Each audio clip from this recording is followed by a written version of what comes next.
Buenas noches y bienvenidos a un nuevo programa de Susurros Jurídicos. Hoy contamos con nuestros habituales acompañantes, Yolanda, Mar, Inma, JR y yo mismo, Guillermo.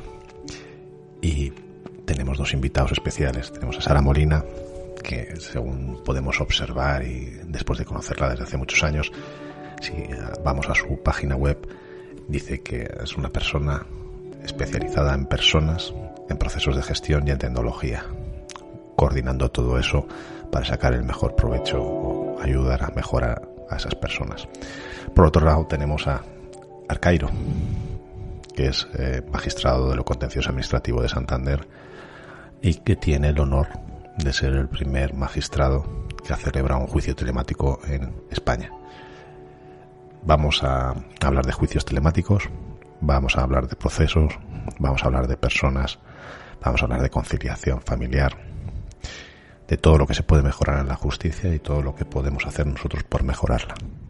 Espero que os guste y sin más ya voy a dar paso un poco al debate, a las conversaciones, dando la palabra para empezar a Cairo.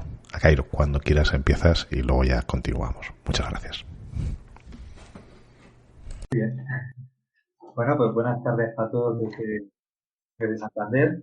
Muchas gracias por contar conmigo para hablar sobre la experiencia de los juicios telemáticos y la influencia que la tecnología está teniendo últimamente, precisamente a raíz de la pandemia que estamos atravesando.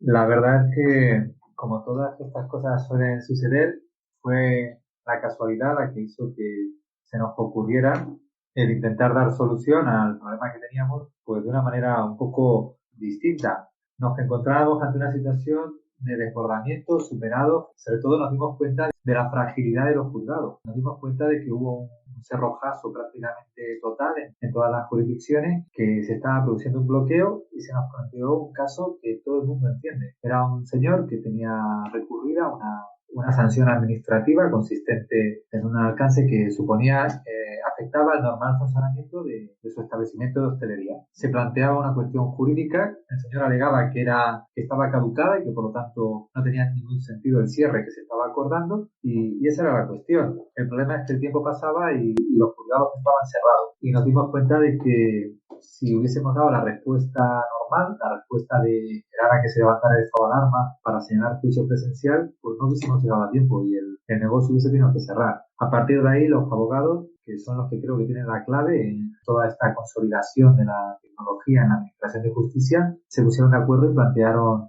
la posibilidad de celebrarlo íntegramente telemático. A partir de ahí, disponíamos de la herramienta corporativa que permitía esa celebración telemática, incluso abierta al público en general, y eso permitió que se pudiera celebrar. A partir de ahí, pues ha cambiado nuestro funcionamiento, incluso puedo decir que el funcionamiento de muchos despachos de abogados, porque ya a día de hoy son los propios abogados los que nos piden directamente intervenir telemáticamente desde distintos lugares de España. Las previsiones que tenemos es que va mucho más. Por ejemplo, todas las vistas que tenemos previstas en octubre, en un mayor número son vistas telemáticas más que presenciales. E incluso vamos a empezar a celebrar ya la semana que viene juicios telemáticos mixtos. De tal manera que los abogados que no son de Santander ya están pidiendo intervenir en estrados telemáticamente y evitar así desplazamientos. La semana que viene vamos a tener un juicio del letrado de Madrid que ha pedido intervenir telemáticamente y el resto de partes interviene presencial y va a interrogar a los testigos pues a través de una pantalla desde su propio despacho. E incluso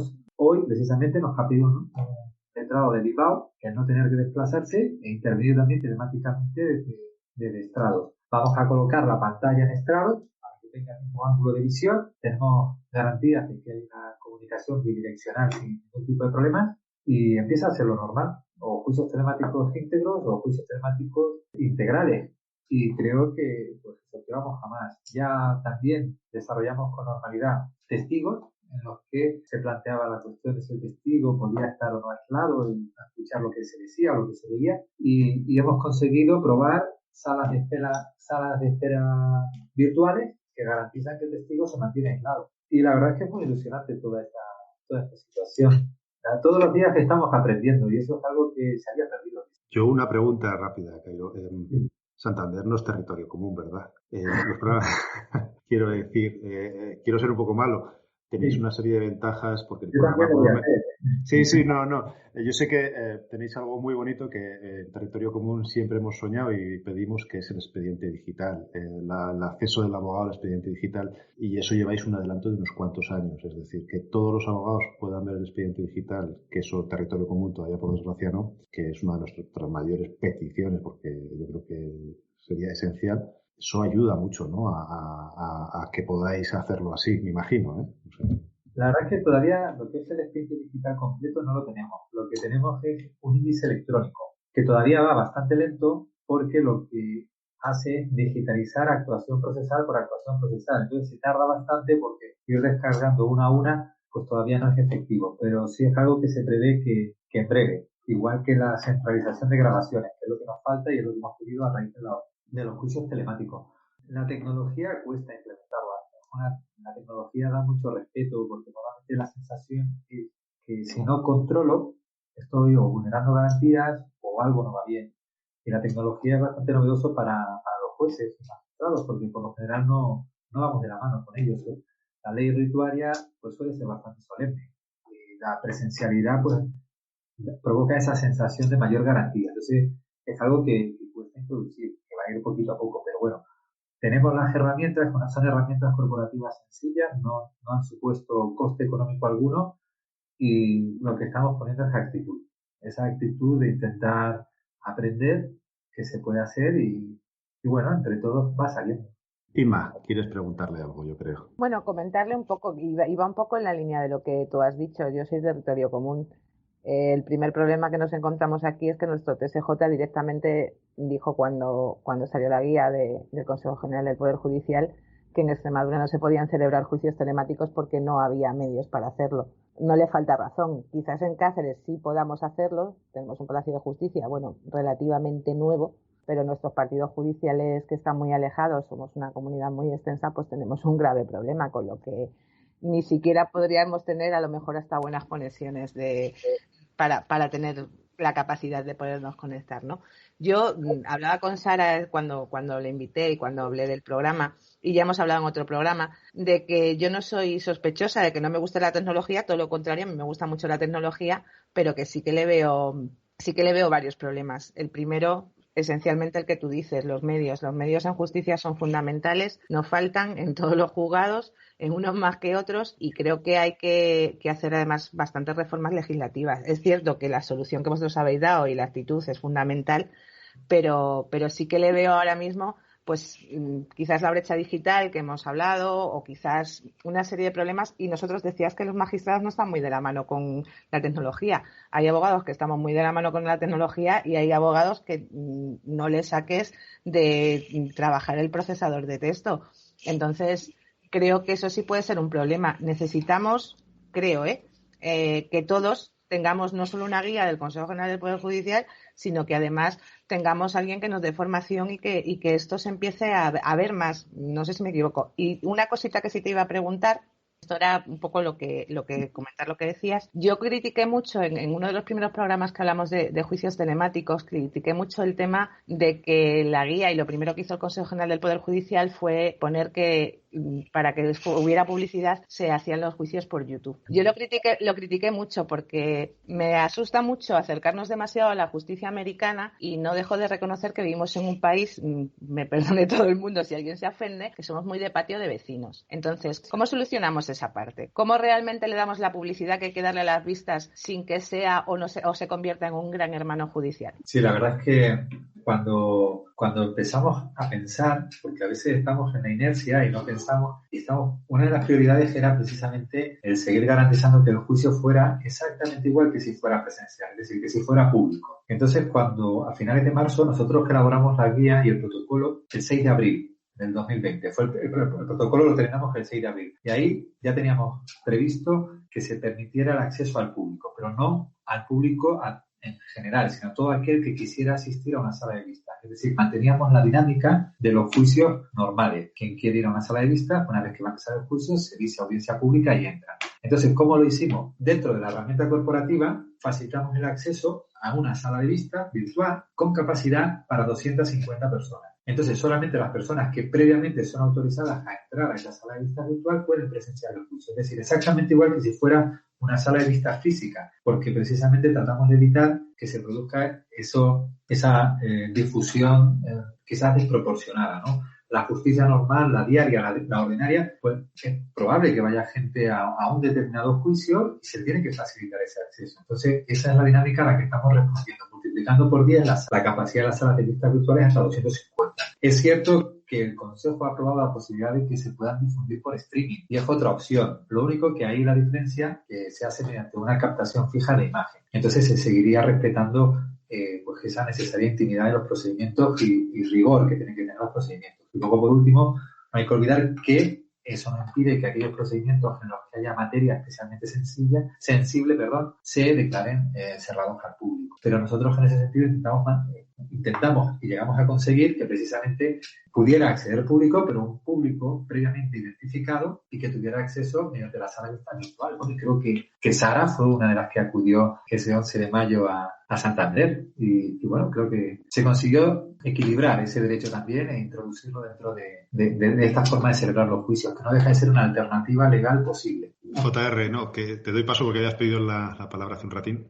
Yo creo que estamos en una sociedad eminentemente tecnológica y creo que la justicia debe avanzar con la sociedad que tenemos. Por lo tanto, no debemos tener miedo los juristas a abordar esta nueva situación de tecnología en el ámbito judicial, siempre y cuando se aborde con las necesarias garantías, las garantías para todas las partes, las garantías del derecho de defensa. Entonces, por lo tanto, creo que debemos seguir por esta senda de los juicios telemáticos, compartiéndolo, por supuesto, con los juicios físicos. Sin embargo, quizás, como antes apuntabais, sí que sea necesaria una regulación legislativa más profusa, más concreta en este tipo de procedimientos.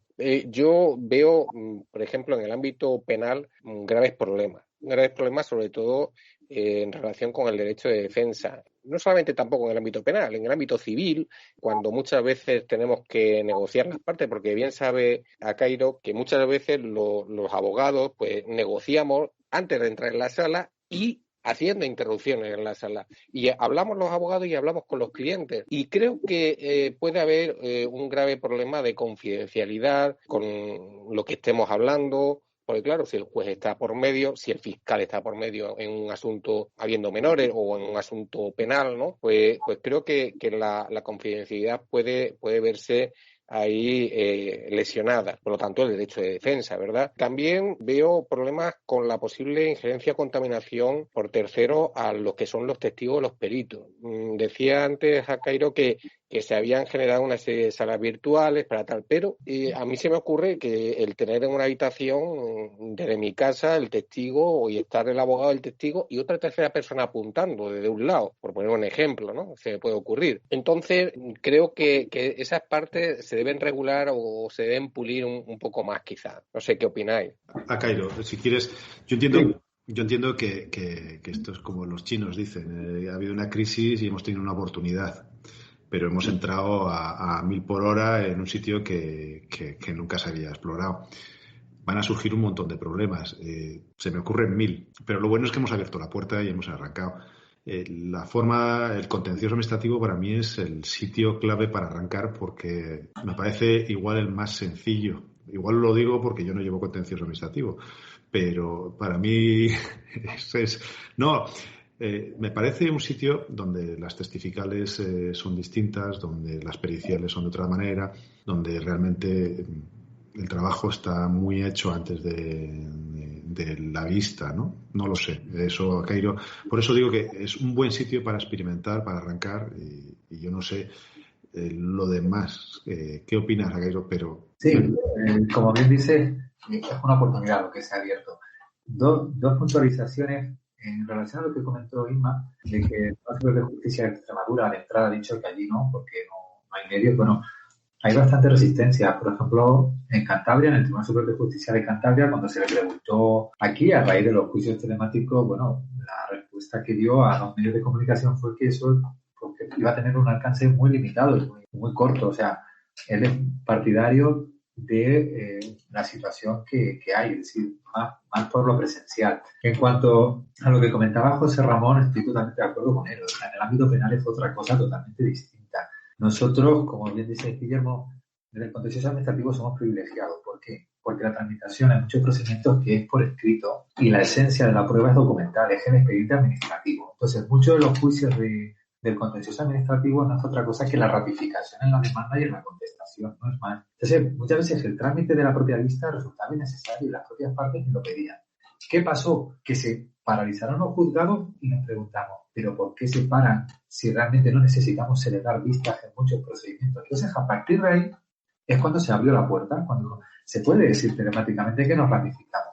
Evidentemente, las salas de vistas virtuales que hemos generado es porque muchos de los testigos son o policías locales o funcionarios que únicamente se ratifican o en el atestado que ya está elaborado y acostado a las actuaciones o en el documento que ya está en el expediente administrativo. O sea, normalmente no son testigos que van a declarar sobre hechos nuevos o sobre hechos que haya visto, sino en general sobre la documentación que ya está en el expediente administrativo. Y por último, sí me gustaría añadir que, aunque normalmente cuando hablamos de derecho se nos va la cabeza al derecho penal, porque es lo más mediático, pero por introducir unos pequeños datos sin aburrir, cuando terminó el año 2019 en España habían 2.835.000 asuntos en trámite. Bien, de esos 2.835.000, solamente el 25% eran penales. Yo no me planteo celebrar un juicio o sugerir que se celebren juicios penales de manera telemática, por supuesto que no, aunque luego voy a hacer una pregunta provocadora.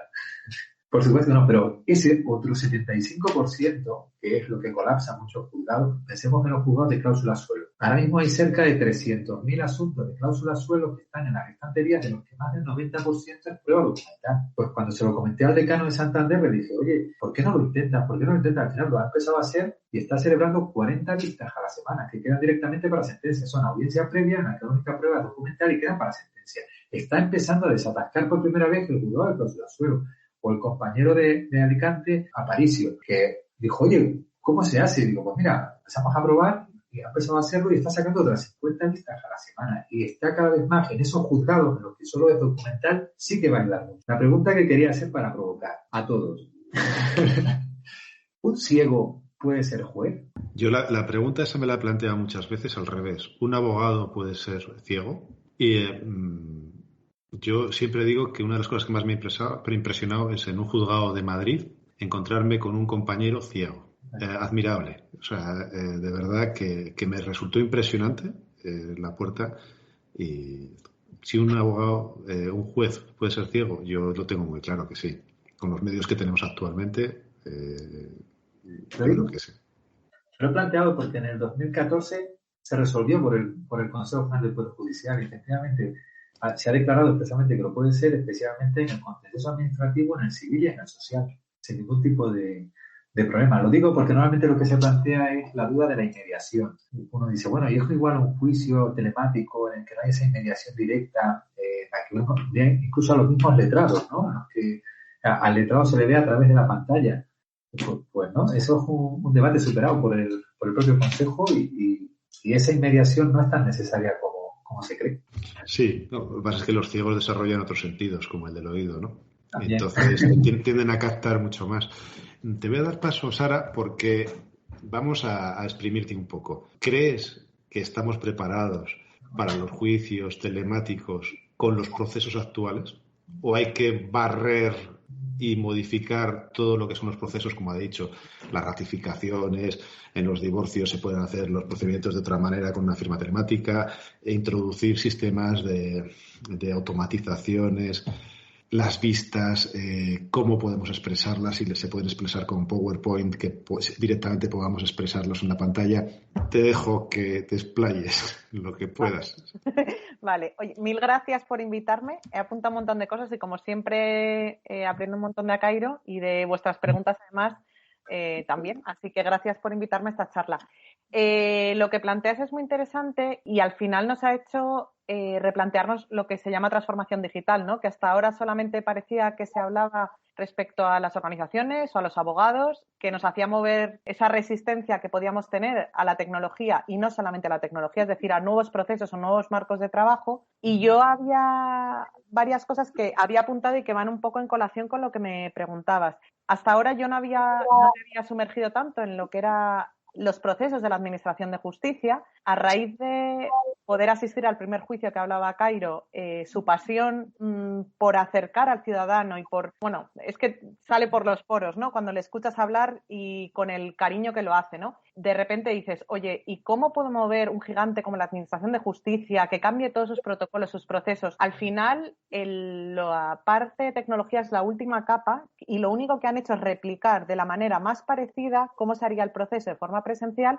metiendo una capa tecnológica. Y lo que más me gustó del protocolo, que siempre es mejorable, porque al final era el primero que sacaron, es que, como ha dicho él, no suponía un sobrecoste, ¿no? Entonces, eso creo que es interesante porque la parte de medios, bueno, la repito aquí y se lo he dicho antes a Inma cuando hablábamos, y creo que sin medios es imposible, o sea, que haya situaciones como que lo que comentabas, Inma, que en Extremadura hay unas condiciones, que en otras provincias haya otras, imposibilita que esto se haga de una manera generalizada. Y al final sí que hay una cosa que es importante y es que pintar un flujo de un proceso que es ideal se aleja de la realidad. Y entonces nos olvidamos de los usuarios, que son tanto los abogados como los jueces, como los ciudadanos, que esto al final quizás la parte más bonita. Llevo 10 años dedicándome a esto y nunca me había propuesto, o sea, nunca me había dedicado esa parte a investigarlo por friki, y por apasionarme por lo que Luis cuenta, de cómo también esto,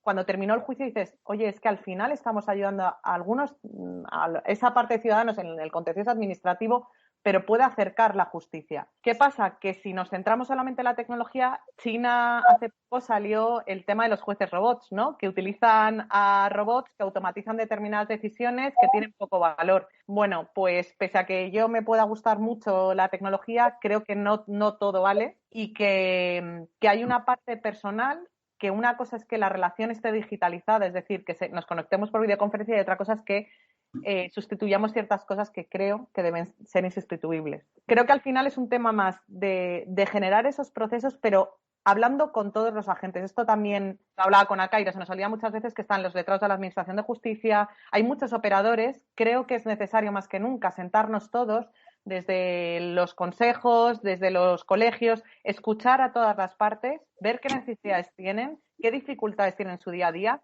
porque teorizar con procesos ideales y sobre papel, el papel todo lo aguanta, ¿no? Y es muy bonito. Y aquí es donde cogen un papel relevante, desde mi punto de vista, tanto los colegios como el consejo de la abogacía, como otro tipo de consejos, porque creo que al final estamos hablando de qué implica esa brecha digital en los juzgados, ¿no? Con diferentes medios. Bueno, pero también se nos olvida esa brecha digital que puede tener dos sentidos respecto a los colegiados, ¿no? Colegiados que tienen medios para acceder a un portátil y una buena conexión, y aquellos que no lo tienen. Ahí es donde tienen que entrar tanto el Estado como los consejos como los colegios a facilitar y a posibilitar a que no todo el mundo. Por ejemplo, hablaba hace poco con un gran despacho que había habilitado una sala para reuniones virtuales. Díselo eso a un abogado individual que trabaja en un despacho que habilite una sala para los juicios virtuales. Oye, pues es que igual no se lo puede. Entonces, soluciones que los propios colegios tengan salas para poder prestarlo. No sé, se me ocurren, las pongo encima de la mesa. Y luego esa brecha digital también llega al ciudadano, ¿no? Pero ha pasado lo mismo con educación, que era lo que le hablaba a Inma. Con la educación, con todo el tema de... hay niños o familias que sí que han podido seguir las clases online, otros que no, otros que estaban conectados los padres trabajando y 18 tablets y petaba el wifi. Entonces creo que es un tema de sentarnos todos los agentes, no solamente los abogados de un tipo de despacho o de otro tipo de despacho, o tener en cuenta letrados diferentes cada uno de los juzgados y ponernos de acuerdo, ¿no? Yo no sé si te he contestado por no alargarme mucho más, pero es que tenía también un comentario para el que habéis dicho que me ha parecido súper interesante de los jueces y la ceguera. No sé si me lo guardo o... No te lo puedes guardar ya. Si has dicho que lo tienes que soltar. No, a ver, hay una cosa que has dicho tú, Guillermo, que era interesante, ¿no? Que es que las personas que son ciegas desarrollan otras cualidades, como que desarrollan más el oído. No solamente el oído. Creo que esta nueva realidad en la que nos encontramos nos empuja a todos a desarrollar otras habilidades que van más allá de la voz o de la presencialidad, ¿no? Y ahí va un poco el lenguaje no verbal, que normalmente los abogados, hay gente que tiene como más facilidad para empatizar o para entender al otro, solamente, no hace falta ni que hable, solamente con la actitud que viene, y creo que es necesario, ¿no? Desarrollarlo en este mundo cada vez más cambiante, no siendo ciegos, pero casi hay una parte que ahora mismo perdemos a nivel online, que es que solamente vemos de cintura para arriba o incluso del pecho para arriba, y se nos reduce mucho ese contacto visual y esos gestos que podíamos ver. Y en la parte presencial, le contaba a Inma hoy que tenía una sesión presencial, y la mascarilla reduce la percepción de lo que está el otro pensando. Solamente tenemos los patrones visuales, que podemos analizarlo, pero reduce muchísimo también esa percepción sobre lo que la otra persona quiere. Si puedo... Sí, perfectamente. Al hilo de lo que ha dicho Sara, que ha estado genial, se ha abierto también la posibilidad de algo que era un tabú, y es el teletrabajo. En la administración pública, pensar que los funcionarios podrían teletrabajar era como imposible. Luego, los medios. Sin darnos cuenta, la tecnología ha multiplicado los medios disponibles de la administración.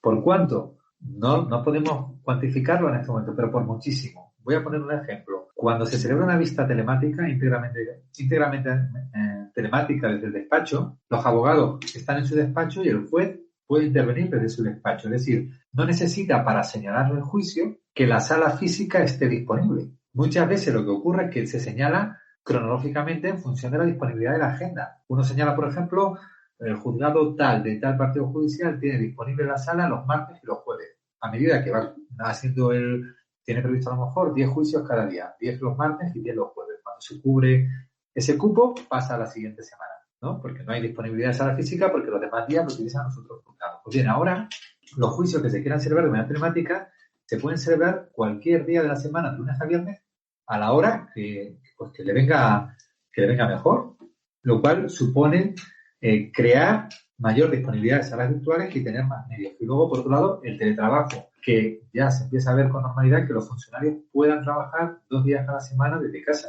Claro, eso va a hacer que esos problemas de espacio que hay en muchos juzgados se reduzcan, porque van a haber días en los que la plantilla presencial sea la mitad que la física, y por lo tanto se trabajará con mejores condiciones.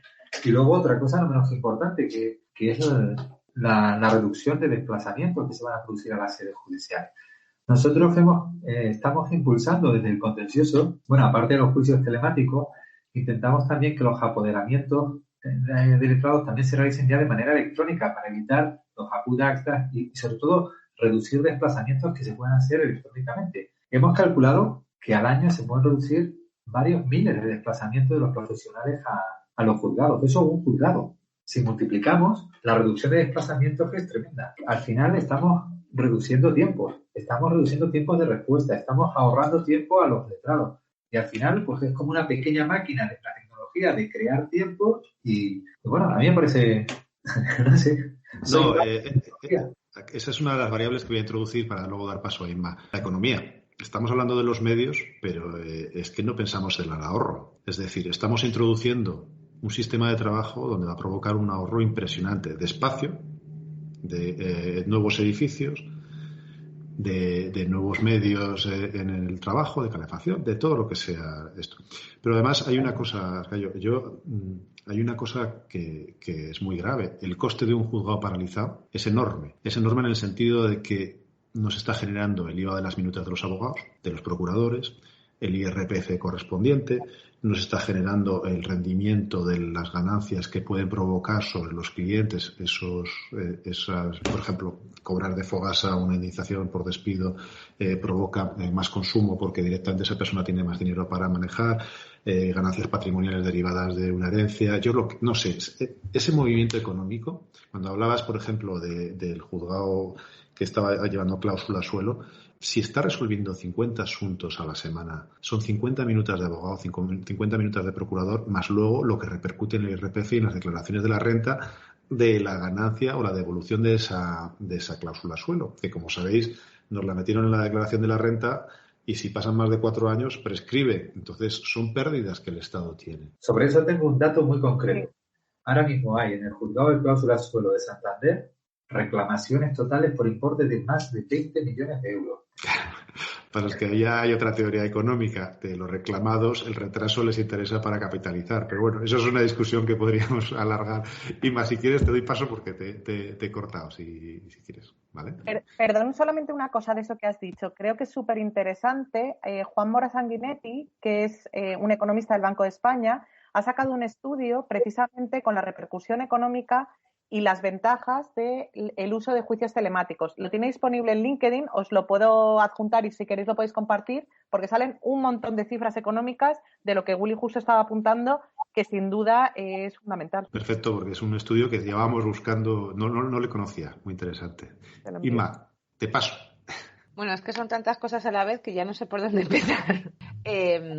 Casi por el final. Claro, si hablando de las cláusulas suelo, por ejemplo, volvemos a la brecha y a la diferencia de unos territorios a otros. La unificación, y lo sabemos quien trabajamos en justicias, a ver, antes de que todo esto pasara y que nos tuviéramos que poner con los juicios telemáticos, tú tenías que hacer una conexión o tenías que interconectar un juzgado con otro y aquello era una locura. O sea, empecemos porque tenemos no sé cuántos, no sé, yo ya me he perdido cuántos sistemas diferentes los juzgados en toda España y eso nos producía que cada vez que teníamos un testigo aquello era una hora para conectarnos, ¿no? O sea, una de las cosas que creo que debemos insistir es, como base, es en la unificación de pues el sistema para todos los juzgados de España, independientemente de que estén o no transferidas las competencias en justicia. Por eso decía, aquí, por ejemplo, en Extremadura o en el juzgado de Cáceres, lo que se está haciendo directamente es que estamos recibiendo la notificación diciendo, pues nada, que como la audiencia previa está el día, pero estamos así, pues que no vengáis ninguno.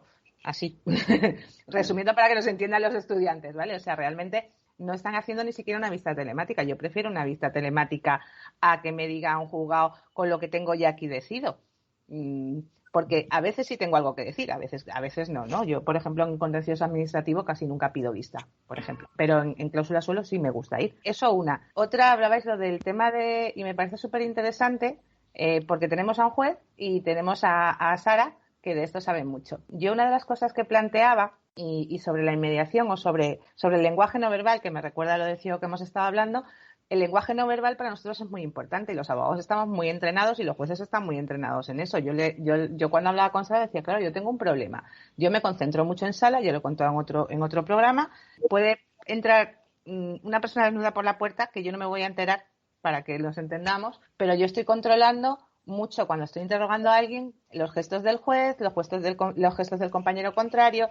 A veces no es solo la voz, sino lo que ves, la actitud y todo eso es como un entrenamiento que ya tenemos todos. Eso en una vista telemática, ¿cómo lo vamos a controlar? Al magistrado le voy a preguntar, o sea, ¿lo veis, lo notáis? ¿Tenéis alguna diferencia? Y a Sara, ¿cómo cambiamos ese concepto de lenguaje no verbal y cómo hacemos en las vistas ambas cosas para que llegue lo que decimos y para que también nos llegue lo que está pasando en los demás sitios con el compañero, con el magistrado, con el fiscal, si está presente? Bueno, en relación a lo primero que comentas, pues es complicado estar a todos los detalles porque, sobre todo en estas primeras vistas, estás más pendiente también a veces de que la conexión vaya bien y sobre todo porque tienes la garantía de que al estar grabado, si se te pierde algo, lo vuelves a ver. Esos detalles gestuales, pues al principio, pues no puedo más que decir que en el contencioso administrativo lo que está en el expediente administrativo lo aguanta todo. O sea, el papel lo aguanta todo. Entonces, más allá de alguna anécdota que pueda pasar, lo que ponga, normalmente prevalece el expediente administrativo y es una interpretación jurídica. De ahí el potencial. Pero claro, es que en el contencioso administrativo más de la mitad de los juicios es solo documental. Entonces, ese tipo de cosas, pues no nos influye mucho. Sí me gustaría comentar en relación a la asimetría que se está produciendo entre las comunidades autónomas, que somos conscientes de ellos, pero me gustaría poner un ejemplo práctico. Imaginaros que de Extremadura decidís venir a las playas de Santander o de Cantabria en general y decís, oye, vamos a pasar unos días como ha estado Sara este verano, y Santander es maravilloso, y de vuelta a casa, a la altura de Reynosa, os pilla el radar de la Guardia Civil y os pilla una multa, ¿no? Por exceso de velocidad, algo pues, que puede pasar, ¿no? No es que esté incitando a ello, pero que puede pasar. Y os llega la notificación a casa, a Extremadura en este caso, a Cáceres. Pues bien, nuestro sistema, aunque sea distinto al de Extremadura, sí permite conectarse a cualquier profesional desde cualquier lugar ya del mundo. Entonces podéis defender cualquier procedimiento que se lleve en Santander desde cualquier lugar de España. nosotros intentamos en ese sentido facilitar a los que están de fuera, aunque no tengan la suerte de estar en Santander, pero por lo menos que sí se puedan beneficiar de nuestros medios. Y en ese sentido es una manera de reducir la brecha que existe. El profesional de fuera ya puede disfrutar de todas las ventajas que nosotros tenemos. Y eso, claro, eso aumenta bastante el potencial de muchos abogados de España. Porque ¿quién no tiene algún conocido en Santander que tenga algún asunto? Yolanda, me habías pedido antes la palabra, no sé si quieres o te pillo, que es que te tengo un poco olvidada, lo siento. Pero... No pasa nada.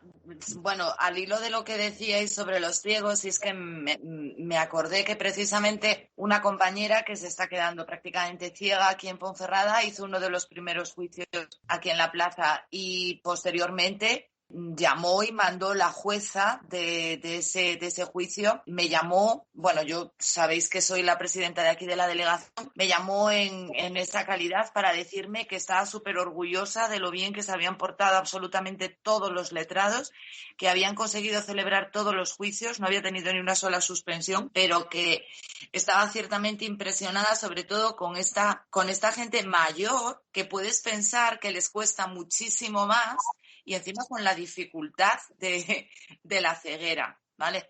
Evidentemente en un juicio telemático tuvo que tener el apoyo de su hijo, que es también compañero, es también letrado, porque si no hubiera sido imposible. Y de hecho, incluso mandó una nota que yo remití a todos los colegiados de la plaza de agradecimiento precisamente.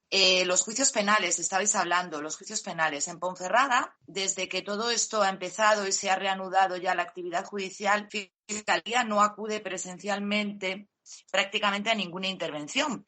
Fiscalía hace sus intervenciones en La Guardia pues desde sus instalaciones y no suele bajar a los juicios. O sea, cada fiscal decide un poco, evidentemente, porque el fiscal jefe no puede emitir una orden, pero la prioridad es la asistencia telemática a las vistas. Entonces, el juzgado de lo penal, de la misma forma, consideró que en igualdad de armas, cada vez que el fiscal interesara participar en un juicio suyo por videoconferencia, todos los letrados que intervinieran podían solicitar de la misma manera la presencialidad hacer el juicio por videoconferencia. Para ello, antes de empezar a celebrar estos juicios, se aseguró que había un canal reservado para que el letrado pudiera hablar con su cliente en cualquier momento del juicio. En ese sentido, se hizo ese acuerdo, se remitió nota también a todos los colegiados en esa dirección y evidentemente la prioridad del juez de lo penal era garantizar todos los derechos de los acusados en el juicio. Y efectivamente, lo cierto es que los letrados en un juicio penal preferimos estar en sala, más si están nuestros clientes. Pero últimamente lo cierto es que los que están en prisión tampoco son conducidos a las salas del juzgado para estar, con lo cual pues te da lo mismo. Y sí que es cierto que si en cualquier momento deseamos tener una conversación privada con nuestro cliente, se le dice a su señoría y se para y se nos permite esa conversación privada. En cuanto a lo que apuntabas antes también de la diversidad de medios, de que no todos los compañeros, no todos los letrados pueden tener el mismo acceso, por parte de los colegios, por lo menos mi Junta de Gobierno ya lo acordó hace unos meses, la cesión de las instalaciones para la celebración de los juicios telemáticos para los letrados que lo pudieran solicitar, o sea, que no tuvieran una buena conexión en su despacho, pues porque hay gente mayor, de la misma manera que facilitamos el acceso al Exnet a descargar todo esto pues a través de un ordenador en el colegio, pues previa solicitud para poder ir organizando lo que es la agenda, pues se pudiera celebrar. Con lo cual, bueno, pues entiendo que efectivamente ahí el papel de los colegios de abogados de facilitar y de establecer una conexión con los órganos judiciales es muy, muy importante. Y ahí en tronco, es que tengo mucho que decir, con lo que estabais comentando antes, que decíais que esto se tiene que sistematizar, se tiene que regular, porque a la postre lo que estamos haciendo son acuerdos como de pequeños reinos de taifas, pues lo que ha pasado en tu contencioso o lo que está pasando, por ejemplo, en mi plaza, que se llegan a determinados acuerdos para las asistencias a los detenidos pues por videoconferencia, etcétera, etcétera, etcétera. y entiendo que esto, por supuestísimo, lo primero son los medios, como decía Inma, que todos, pues Guardia Civil, centros de detención, los juzgados tengan los medios, pero igual hay que pisar un poco para que se consiga, porque nosotros conseguimos, por ejemplo, en 2 días, que el cuartel de la Guardia Civil de Ponferrada tuviera un portátil y una conexión que se pudiera utilizar para las asistencias. Entonces, a lo mejor también hay que pinchar un poco y, por supuesto que sí que hay que como regularlo, independientemente de que luego, pues evidentemente cada magistrado, su plaza y todo lo que queramos, pero un poco regularlo, porque sí que no podemos estar al albur de eso, de los acuerdos o de los convenios que en un momento determinado se establezcan entre un juzgado y un colegio de abogados. Perdón, pero lo he soltado así todo porque No, muy tenía... bien. Yo estoy contigo. Lo que pasa es que yo creo que en España cada uno tira por donde le da la gana. Y entonces al final se hacen cosas maravillosas, pero no se meten en una bolsa todas las buenas ideas y se gestionan todas igual. Pero eso es lo que hay que conseguir. Sara, que antes te hemos cortado, yo creo, te doy la palabra y luego le paso a JR que directamente pasas, ¿vale? Vale, pero fijaros que me ha servido mucho lo que ha dicho Yolanda porque, bueno, hay 2 puntos que me parece interesante que han recalcado. Primero, de la parte de los medios, hay una parte que habéis dicho de la parte de justo hacer hincapié en dar formación. Yo siempre soy más, soy más partícipe de dar la caña para pescar que dar la pesca, ¿no? Entonces creo que la formación para eso es fundamental. Dentro de ello, creo que hay un ciclo de formaciones del Consejo que a raíz de todo esto del COVID se ha empezado a dar y eso me parece una de las muchas medidas para dar medios a los colegiados para tener esa formación. Y luego hay una parte muy importante que es cuando hay resistencia a cualquier cambio, me da igual, en una organización, a nivel, estamos hablando de la Administración de Justicia, es porque cada uno tiene sus propios intereses y tenemos que buscar un interés común. Yo eso me encuentro día a día en las organizaciones y cuando una transformación digital no funciona es porque al final pensamos en pequeñito en vez de en grande, ¿no? Entonces, todo lo que apuntaba Yolanda de buscar, sistematizar, teniendo en cuenta a los agentes, y muchas veces hay un caballo de Troya, ¿no? A mí el ejemplo de Luis como impulsor, y siempre se lo digo, ¿no? O sea, no dijo, no sé si funciona o no, pero prefiero pedir perdón a pedir permiso, ¿no?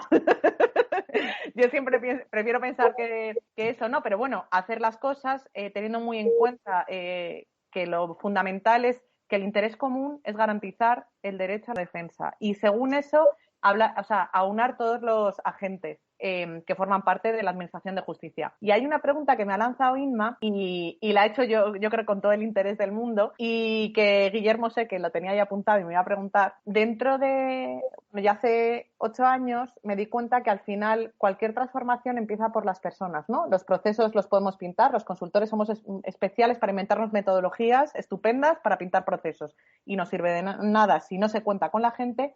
Luego está la parte de la tecnología que se compra y ya está, y luego están las personas, pero no es y luego está, es que empezamos a la inversa, ¿no? Entonces, me especialicé me hice coach, no desde el mundo de la manera de frasecitas de Mr. Wonderful, porque eso no es hacer coaching, sino conducir y ayudar a las personas en ese cambio, ¿no? Ahí es donde la parte que no todo el mundo está muy de acuerdo, pero el uso de la programación neurolingüística como disciplina me parece interesante, apuntando un poco las preguntas que hacía Inma, ¿no? Bueno, pues una de las cosas como os podía decir es eso, que al final los procesos los pintamos, la tecnología la compramos y las personas tenemos que entenderlas, ¿no? Y muchas veces empieza por entendernos y conocernos a nosotros mismos, ¿no?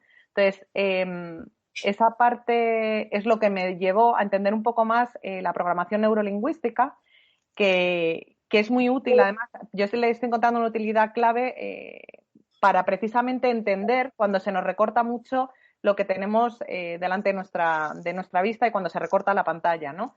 Al final, la programación neurolingüística lo que hace es estudiarla. Crearon 2 neurocientíficos que eran Grinder y Bandler en los años 70 y lo que buscaba un poco era definir un conjunto de modelos y habilidades cognitivas de cada una de las personas y las técnicas que les llevaban para actuar de determinada manera. Por ejemplo, con lo que contaba Inma, ¿no? Inma decía, cuando estoy en sala y estoy concentrada, seguramente si pasa algo alrededor no soy capaz o no lo percibo, ¿no? De tal manera que al final estoy sesgándome yo a mí misma cuál es un poco lo que tengo a mi alrededor. Seguramente, Inma, que eso te lo haré si quieres en una llamada, va muy en línea cuál es tu sistema de aprendizaje, ¿vale? Entonces, Según la programación neurolingüística, existen 3 tipos de modelos de aprendizaje, es decir, modelos que tenemos para aprender y para relacionarnos con los demás. Está el visual, que aprende con la vista, el auditivo con el oído y el kinestésico con el movimiento y las emociones. No se dan de una manera pura. Yo en mi caso soy visual y kinestésica, ¿vale? Y no son mejores ni peores, pero conlleva una serie de habilidades. Entonces, cuando tú eres una persona muy visual, es la parte que tienes más desarrollada para aprender y conocer, pero eso hace que puedas permitirte el bloquear. Sin embargo, si no eres auditiva y en ese momento llegan ruidos o otros impactos, te va a costar más seguir concentrándote, ¿vale? Entonces, ¿cómo o qué utilidad le podemos dar en esto de los juicios telemáticos? Bueno, pues cuando se reduce la pantalla a lo que vemos, que simplemente a veces es la cara, hay una parte de la expresión corporal de los hombros para atrás o para adentro o para afuera, que en la parte presencial lo puedes captar. Aquí puede ser porque la silla sea más cómoda o incómoda, o sea, eso hay que tenerlo en cuenta, pero hay una cosa que es muy útil, que son los patrones visuales. Los patrones visuales es que, según esta clasificación, tenemos 3 líneas en la que normalmente hay movimientos oculares, y podéis hacer la prueba cuando queráis de una forma con preguntas ridículas, que yo siempre digo que al final es importante porque sabes si la otra persona te está mintiendo, pero ojo, no siempre es porque te está mintiendo, simplemente puede ser porque está creando una respuesta. ¿Cuáles son estos patrones? Cuando una persona normalmente es muy auditiva, la forma de hablar es muy lineal y no mueve prácticamente los ojos, su mirada es bastante recta. Cuando una persona es más visual, sus ojos, bueno, de hecho me veis a mí y no lo estoy planificando, normalmente van más hacia arriba y tiene movimientos oculares mucho más rápidos, y cuando es kinestésica se mueve en la línea de abajo. ¿Esto qué implica? Que cuando una persona, esos movimientos oculares, además mira hacia la izquierda o hacia la derecha, son cosas diferentes. Cuando mira hacia la izquierda nos estamos moviendo en el campo de la imaginación, es decir, de creación de una respuesta, y cuando nos movemos hacia la derecha es en el campo de recordar algo que ha sucedido. Esto que hace que cuando nos movemos en el campo de abajo, que hemos dicho que es el kinestésico del movimiento de las emociones, podemos pensar que cuando realizamos una pregunta y la persona tarda en contestar, muchas veces corresponde precisamente porque está en este ámbito kinestésico, que implica que le genera algún tipo de sentimiento si es al lado de la izquierda, y a la derecha es que le genera un diálogo interno. Entonces, como esto se va a oír, no se va a ver, pero podéis hacer ejercicios tan tontos. Si ponéis patrones visuales PNL, os salen en Google cuáles son los movimientos oculares a tener en cuenta, y probar a hacer preguntas como ridículas, ¿eh? Puede ser, ¿de qué color tienen los ojos tu madre? O imagínate un unicornio volando. Os sorprenderá porque, por ejemplo, en un caso en el que estaba haciendo este ejercicio, le pregunté a la persona de qué color tenían los ojos su madre y se quedó mirando hacia abajo, hacia un lado y hacia otro. Y yo dije, ¿por qué no está respondiendo? O sea, me parecía una pregunta tan de decir marrón, verde, como mucho más sencilla. Bueno, pues yo no lo sabía, su madre había fallecido. ¿Qué pasó? Que esa persona, cuando le pregunté esa pregunta, de repente se dio cuenta, se acordó de su madre, miró hacia la izquierda, miró a la derecha y le generó ese diálogo interno. Es súper potente, hay gente que es muy crítico con la PNL, pero de verdad que ahora mismo que está muy acotado esa percepción que tenemos del tono de voz o de aquello que es más allá de lo obvio, que es lo que decimos, podéis encontrar patrones visuales muy positivos y muy chulos que os van a decir cómo es una persona, incluso cuáles son sus patrones de comportamiento. Yo, Sara, voy a dar paso a JR, pero antes decir una cosa. Yo me flipé con una serie que se llamaba Miénteme, que era del 2009, y el primer capítulo es divertidísimo porque es una empresa que se dedica a analizar las caras de la gente para ver si están diciendo la verdad o la mentira, ¿no? Es una pasada de serie para los que nos gustan un poco las cosas así originales, y la recomiendo. Y yo creo que es exactamente lo que yo lo llegaba a hacer con mis sobrinos para reírme, les preguntaba y bueno, ahora me miran fijamente cada vez que les pregunto. JR, ¿querías decir algo? Bueno, es súper interesante lo que ha apuntado Sara. La verdad es que tendremos a lo mejor que hacer un estudio también para cuando hagamos estos juicios telemáticos, ¿no? Mirar al juez, mirar a los compañeros, que muchas veces de nuestra perspectiva de estar en un lateral, pues tenemos una visión un poco reducida. En cambio, cuando estamos aquí en un juicio telemático, pues tenemos las ventanas abiertas y vemos todo a la vez, ¿no? Perfectamente. Entonces, quizás sea conveniente aprovechar esos instrumentos que Sara nos está indicando.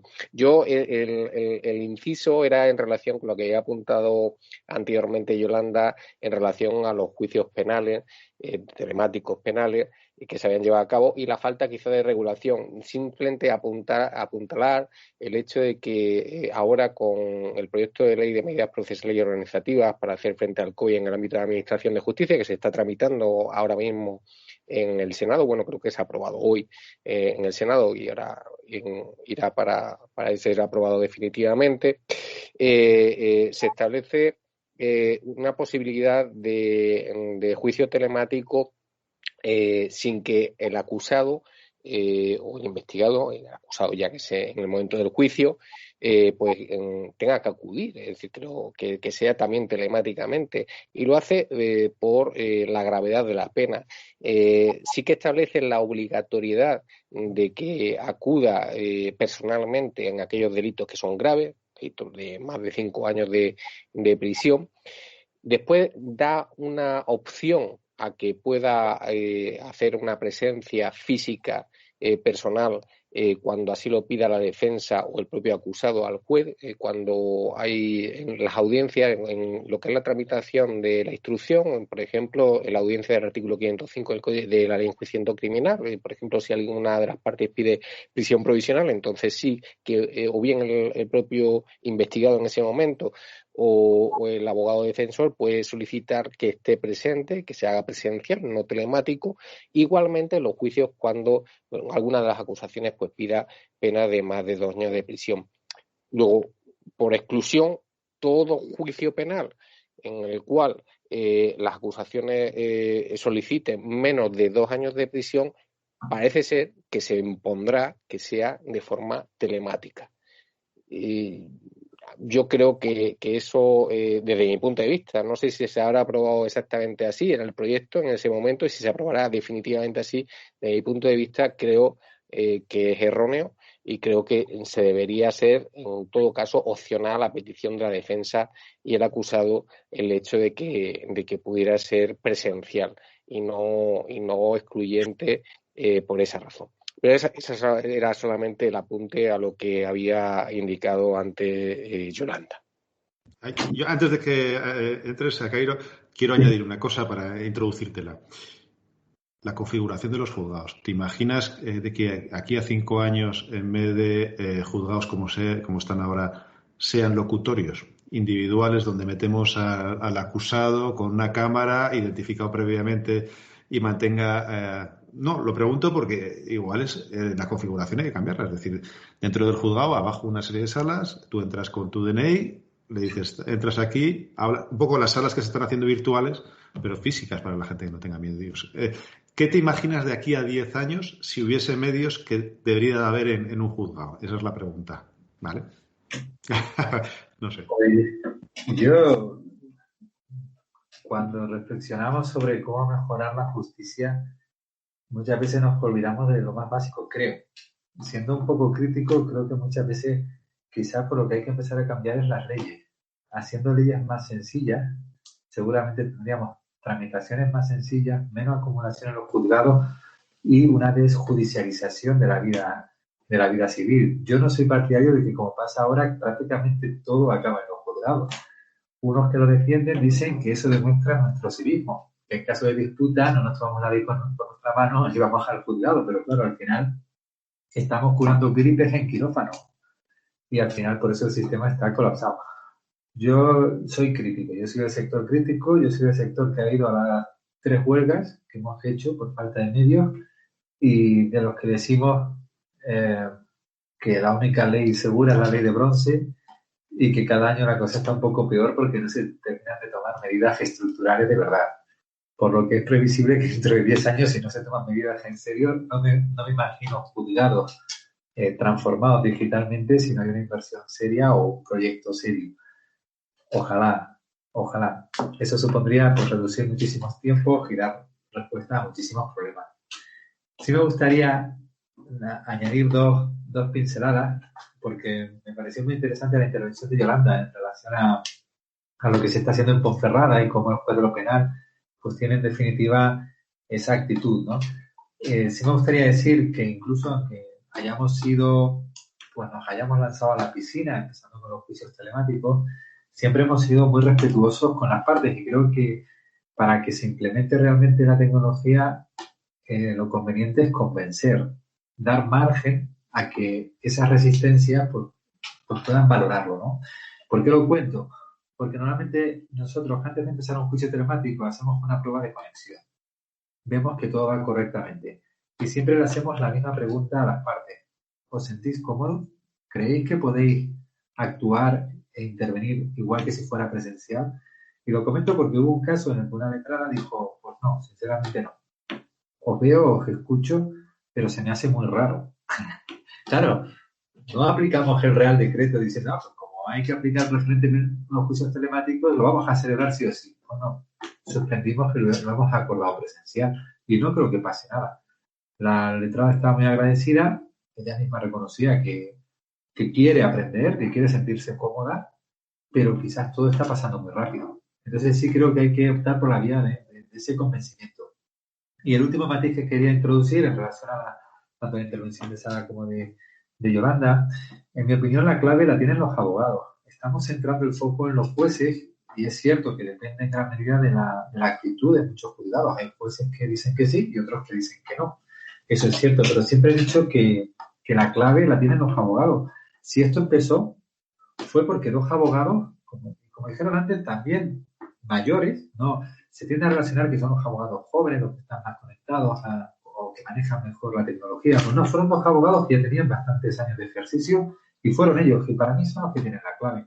Y el instrumento clave que hay para impulsar todo esto es la instrucción 1/18 del 22 de noviembre del Consejo General del Poder Judicial, en la que establece la obligatoriedad de uso de los medios tecnológicos cuando existan en el juzgado. Es decir, lo que no es posible es que teniendo esos medios un juzgado se niegue sin motivo, sencillamente porque no quiera.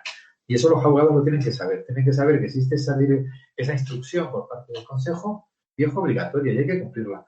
Y algo tan sencillo como que los colegios de abogados se puedan poner de acuerdo, hacer formularios de peticiones para que los juicios con determinadas características, aquellos que son de sencilla tramitación, se puedan servir telemáticamente, se puede hacer. Y creo que por ahí, convenciendo y yendo poco a poco, se pueden acabar transformando.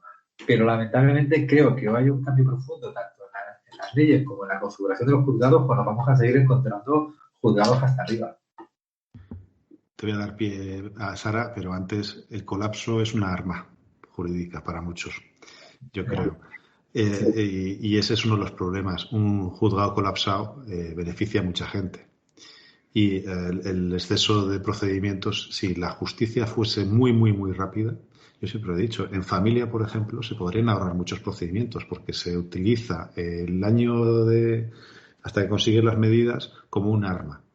Si resuelven en 15 días, como dice la ley, creo que son 15 días, ¿no? O 10 días, aquí nadie iría a las medidas provisionales previas y arrancaría mucho. Si los juzgados de cláusula suelo resolviesen en 10 días, los bancos no se pondrían a todos los procedimientos.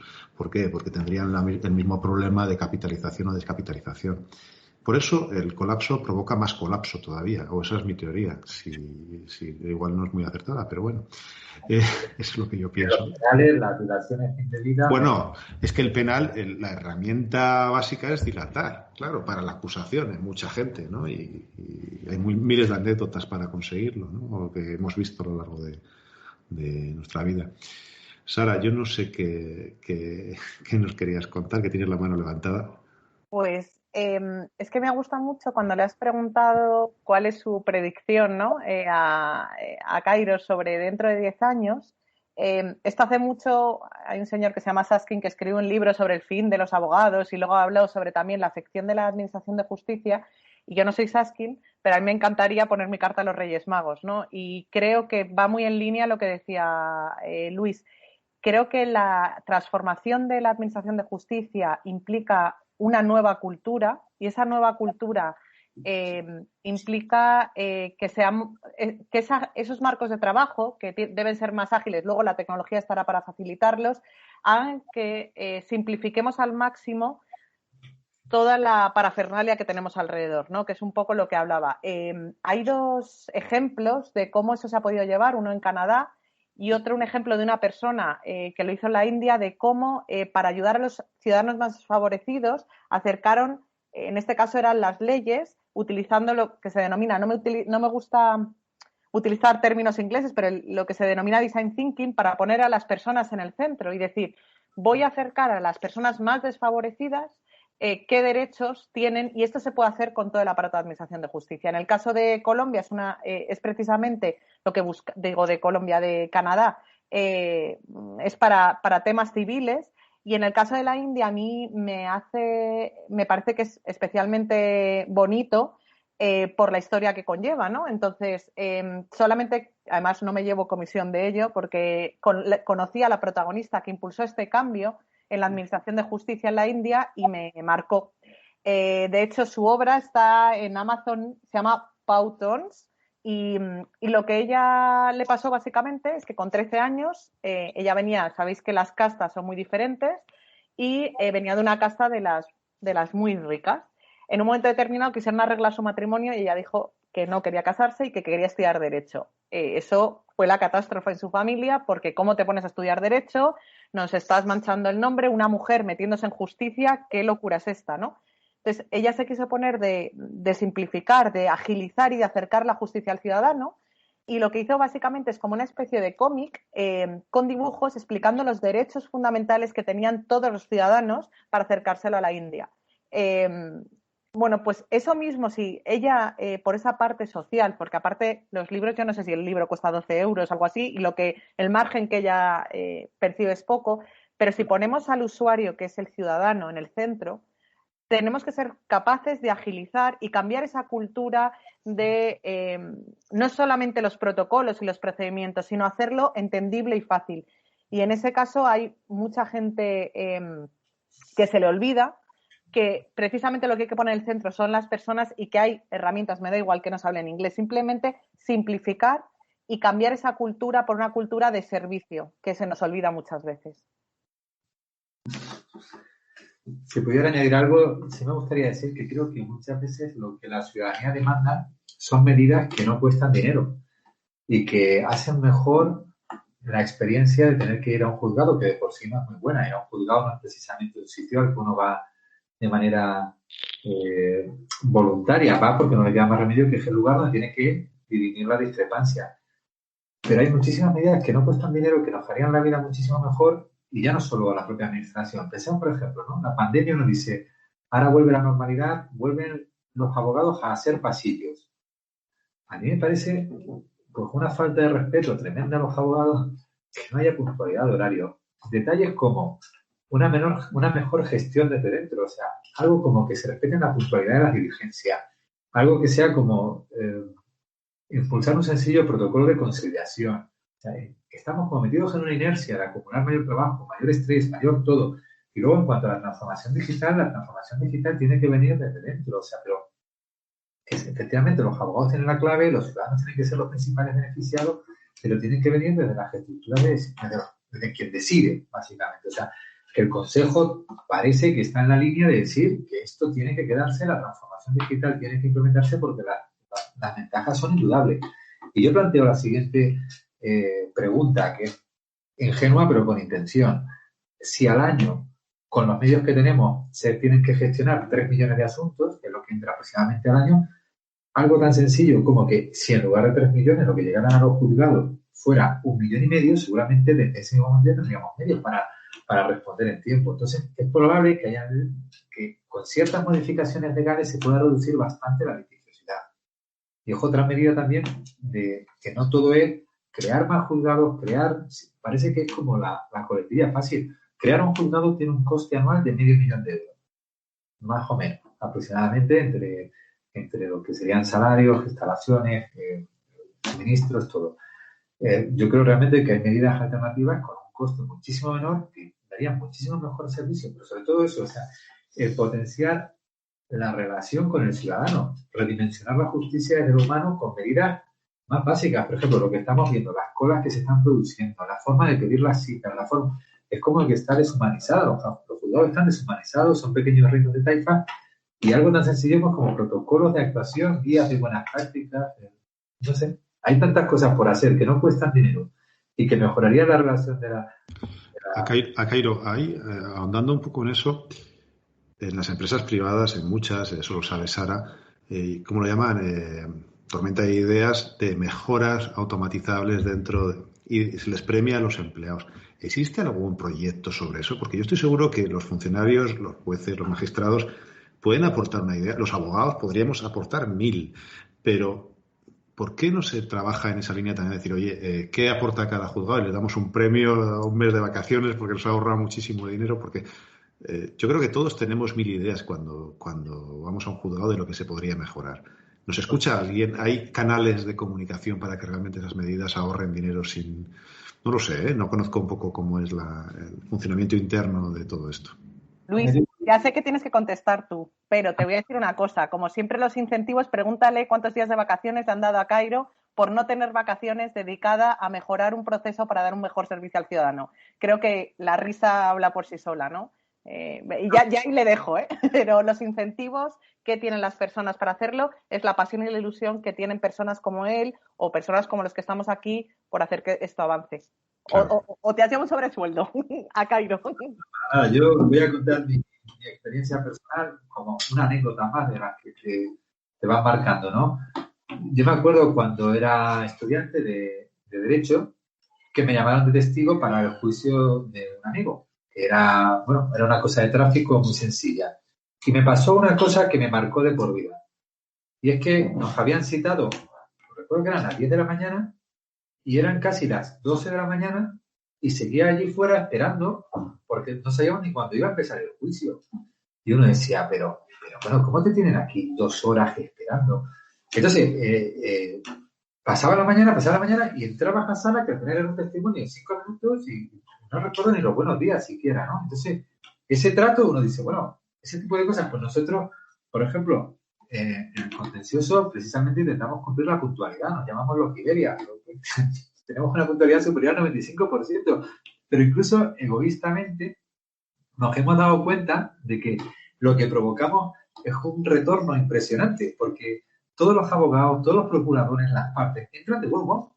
Porque uno dice, ¡oh, qué bien! Siempre puntuales por unos minutos antes. Y existe esta predisposición. Y todos los abogados saben que cuando se les cita, se va a hacer puntual, salvo que por alguna causa se retrase, pero en el 95-99% de los casos empezamos incluso unos minutos antes de la hora y las partes entran pues, de buen humor. Entran de buen humor, predispuestos, incluso llegan unos minutos antes y charlan entre ellos. Y hay un ambiente bastante distendido. Y ser puntual no es otra cosa que mirarse la causa, estimar cuánto va a tardar cada juicio y ser respetuoso con las otras partes. Y esa relación con el ciudadano, la Administración de Justicia posiblemente la ha descuidado. Y son medidas que no cuestan dinero, es una cuestión de actitud, el valorar las estimaciones de tiempo de cada vista.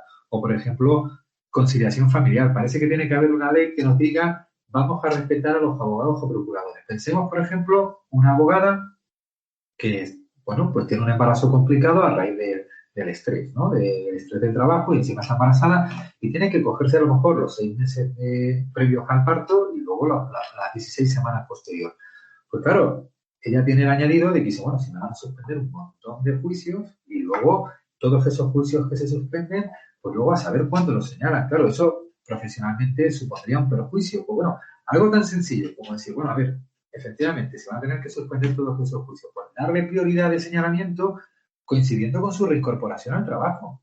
Es decir, si una letrada se tiene que coger la baja en julio y se reincorpora en febrero, pues todos los juicios que se suspendan de julio a enero se le señalen en febrero, coincidiendo con su reincorporación, para que no sufra un segundo retraso innecesario, aunque en ese momento la agenda del juzgado esté señalando para mayo o para junio. O sea, son pequeños detalles de empatía, de decir, bueno, o por ejemplo, algo tan sencillo como la concentración de señalamientos cuando son los letrados, o sea, o a la abogacía del Estado, al Estado de la Seguridad Social, señalarle el mismo día todos los señalamientos de manera consecutiva para que se puedan distribuir mejor la distribución de los asuntos, o mismo abogados que no tiene ningún sentido señalar un juicio a las 9 de la mañana y otro a la 1, porque pasa la mañana allí un poco en un entretiempo que es una pérdida.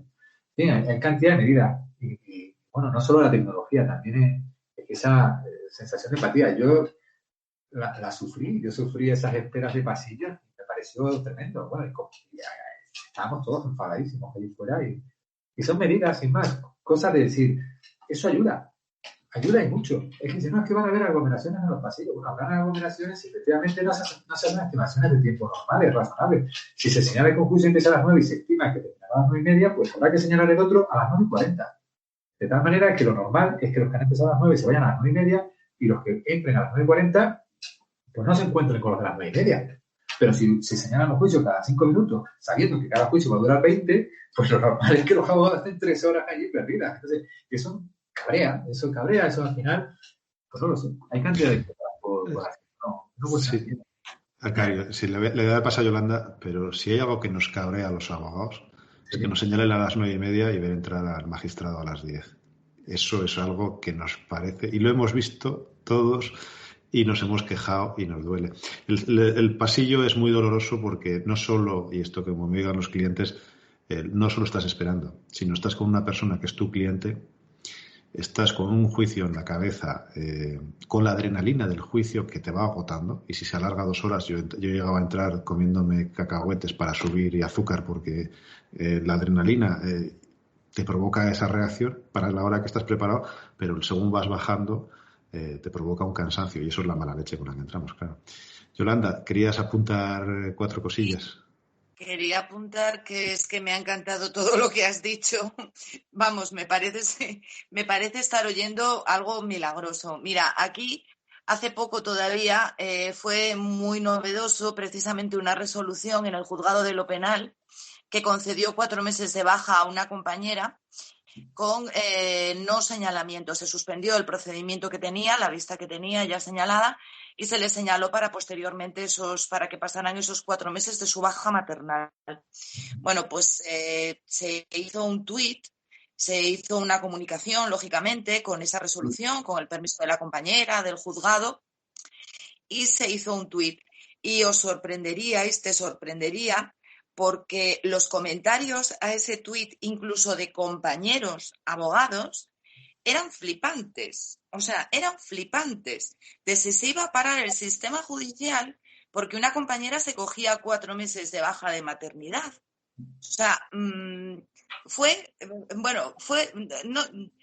es que no tengo ni palabras casi para comentar porque no se pueden decir, porque todas son malas. Cuando todos sabemos precisamente que hay muchísimos procedimientos que están guardados en un cajón, no guardados en un cajón físicamente, ¿me entendéis? Todos los que estáis ahí, los que nos puedan oír, y que no se mueven durante muchísimo tiempo, y cada vez que una compañera solicita una baja precisamente porque es un embarazo de riesgo o porque quiere quedarse, pues eso, disfrutar de su bebé 2 semanas. O sea, no ya 3 meses, no 2 semanas. Es como que en los juzgados se cae el mundo. No sabes lo que es recibir comunicaciones al Colegio de Abogados de todos los juzgados al día siguiente de que esta compañera haya presentado la baja pidiendo sustitución del letrado en los procedimientos del turno de oficio que llevaba. O sea, es deplorable la falta total de sensibilidad que hay respecto a este tema de la conciliación familiar, porque es que, y ya no solo es eso, sino que lo que decía Willy, muchas veces te planteas, bueno, vamos a ver, ¿por qué el primer juicio de la mañana hasta las 9? ¿Nos viene bien a todos? Sí, perfecto, pues ya está. Pero es que hay mucha gente que trabaja en ese juzgado en general, no es en uno en concreto, y deja a sus niños en el colegio a las 9:30. ¿Qué sucede?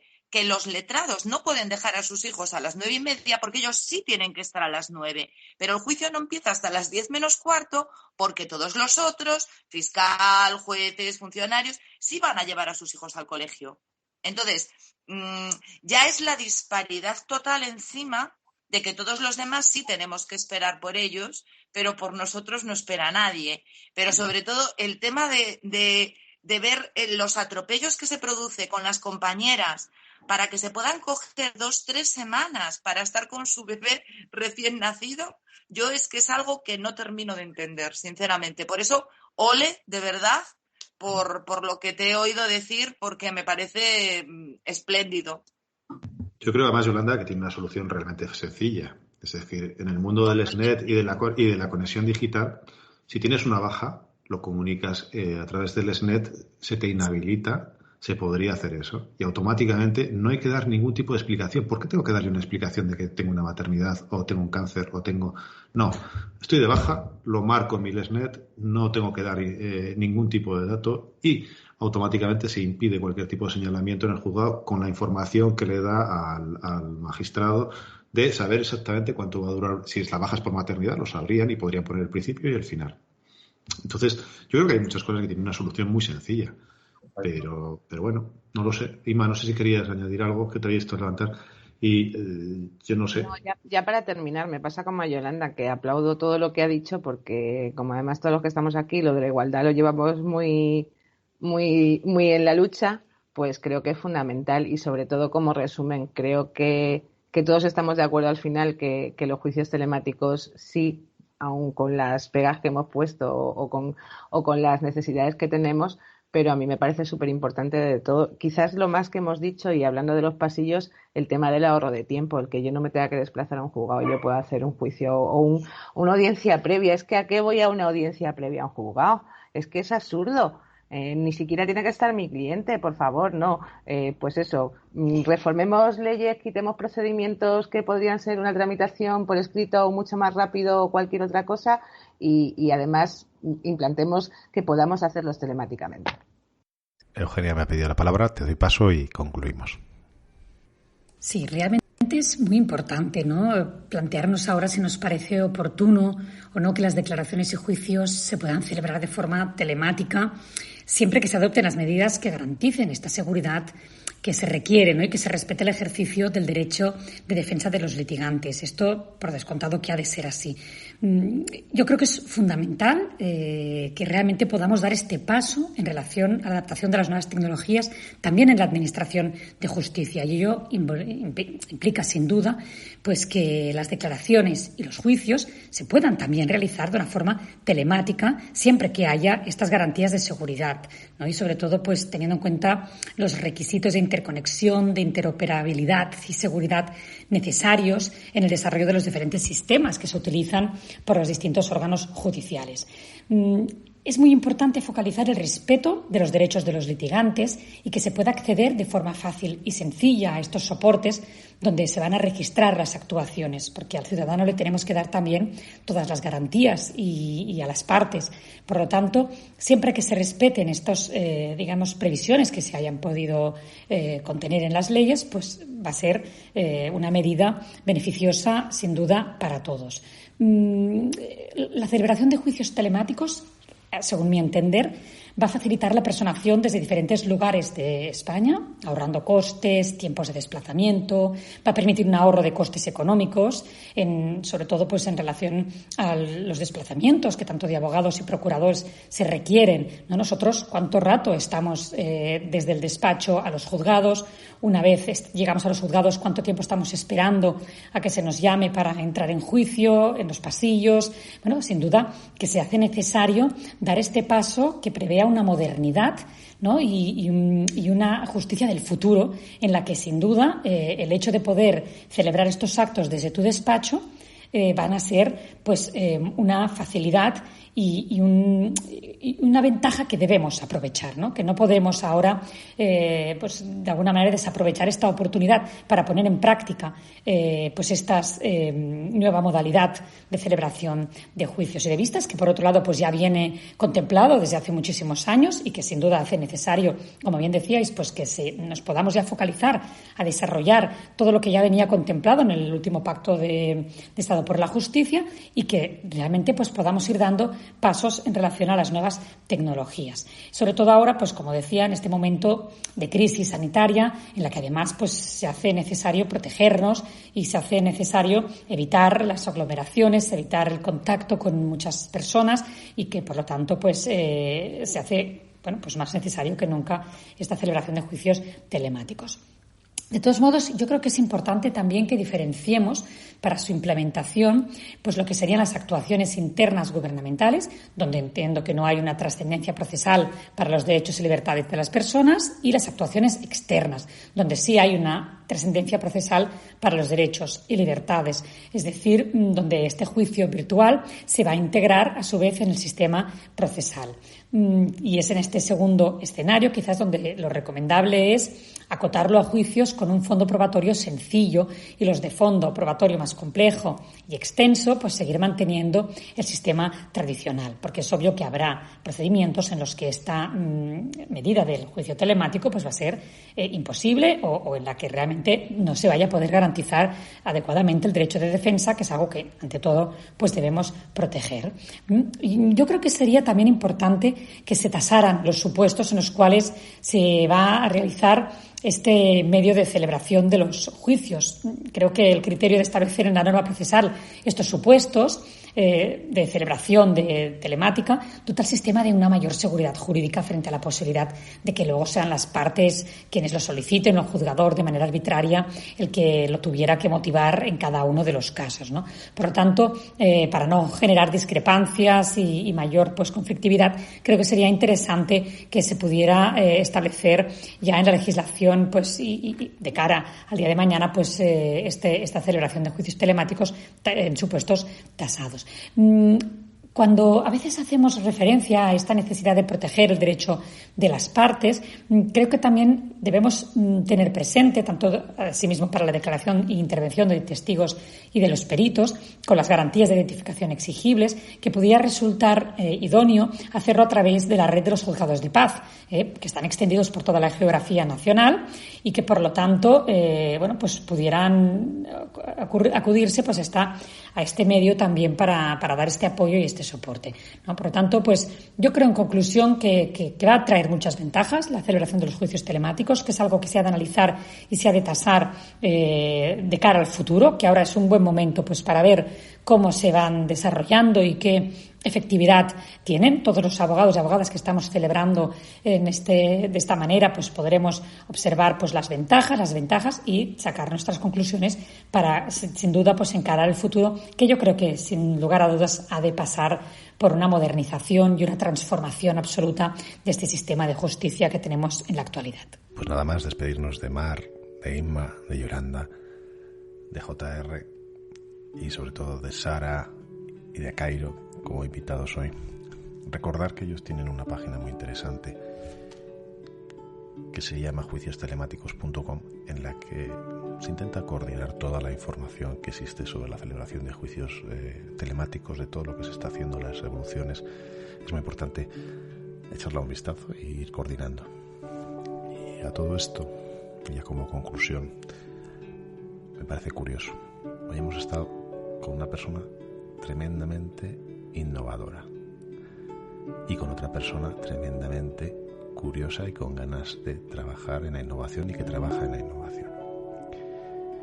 A Cairo celebró el primer juicio telemático ante una situación problemática, muy problemática, de parálisis, de bloqueo, con creatividad, con conocimiento, con inventiva, con algo de tecnología, con mucha ilusión, puso soluciones. Sara siguió el proceso y acompañó en el mismo. Estuvo en la primera vista.